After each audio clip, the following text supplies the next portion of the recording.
പോണത്ത് കുടുംബക്ഷേമ സംരക്ഷണ സമിതിയുടെ വാർഷിക പൊതുയോഗം നടന്നു. എറിയാട് സർവീസ് സഹകരണ ബാങ്ക് ഓഡിറ്റോറിയത്തിൽ നടന്ന യോഗം പ്രൊഫസർ KV ആശാലത ഉദ്ഘാടനം ചെയ്തു. ആ അവസരം മുതലാക്കി വിദഗ്ധർ അദ്ദേഹത്തോട് പറഞ്ഞു, മഹാരാജൻ അങ്ങേക്ക് ഗുരുതരമായ ഒരു വീഴ്ച പറ്റി. അങ്ങ് അന്ധമായ പുത്രവാത്സല്യത്താൽ ചെയ്തു കൂട്ടിയത് അത്രയും അവിവേകമായിരുന്നു. അങ്ങയുടെ അന്ധമായ പുത്രവാത്സല്യം അങ്ങയുടെ പുത്രനെ അവിവേകിയും അത്യാഗ്രഹിയും അഹങ്കാരിയുമാക്കി തീർത്തു. ഒരുപാട് നാശങ്ങൾക്ക് അത് വകവെക്കുകയും ചെയ്തു. അപ്പോൾ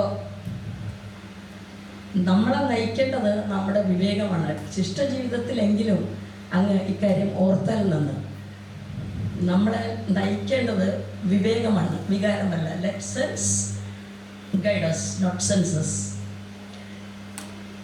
അങ്ങനെ ബുദ്ധിപൂർവ്വം വിവേകപൂർവമായ ഒരു ഗൈഡൻസ് ആണ് നമ്മുടെ കുഞ്ഞുങ്ങൾക്ക് കിട്ടേണ്ടത്. ഇങ്ങനെ വിവേകപൂർവമായ ഗൈഡൻസ് കിട്ടിയാൽ കൃത്യമായ ലക്ഷ്യം അവർക്ക് കണ്ടെത്താനാവും. ആ ലക്ഷ്യത്തിലേക്ക് ചിട്ടയോടെ മുന്നേറാനും ആ ലക്ഷ്യം പ്രാപ്തമാക്കുവാനും സാധിക്കും. അങ്ങനെ പോണോത്ത് കുടുംബത്തിലെ പുതിയ തലമുറകൾ അങ്ങനെ കൃത്യമായ ലക്ഷ്യത്തോടെ നല്ല ഗൈഡൻസ് കിട്ടി ഒരുപാട് ഉന്നത സ്ഥാനങ്ങൾ അലങ്കരിക്കട്ടെ. നിങ്ങളുടെ സാമൂഹ്യക്ഷേമ പ്രവർത്തനങ്ങളിൽ കരുത്തു പകർത്ത്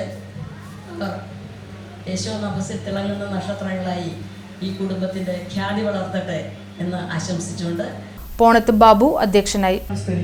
പക്ഷേ പ്രൊഫസറുടെ ഉദ്ഘാടന പ്രസംഗത്തിൽ നമുക്ക് തരുന്ന രണ്ട് നിർദ്ദേശങ്ങളുണ്ട്. ഒന്ന് ലക്ഷ്യവും ഒന്ന് നിർദ്ദേശവും. നിർദ്ദേശം നമ്മുടെ കുടുംബ കൂട്ടായ്മ ഒന്നുകൂടി ശക്തിപ്പെടണമെങ്കിൽ എനിക്ക് മനസ്സിലായതാണ് ഞാൻ പറയുന്നത്. ഒന്നുകൂടി നമ്മൾ ആഴ്ന്നിറങ്ങി ചിന്തിക്കണം, അതനുസരിച്ച് പ്രവർത്തിക്കണം. രോഗം വരാതെ. അഡ്വക്കേറ്റ് ഷാജു തലാശ്ശേരി മുഖ്യപ്രഭാഷണം നടത്തി. KK Babu, Deepa Venu, PB Surendran, PG Baburaj, Sridevi Babu, PS Balakrishnan, PK Sivadasan, PK Sudheesh എന്നിവർ സംസാരിച്ചു. വിവിധ മേഖലകളിൽ മികവ് തെളിയിച്ച കുടുംബാംഗങ്ങളെ യോഗത്തിൽ അനുമോദിച്ചു.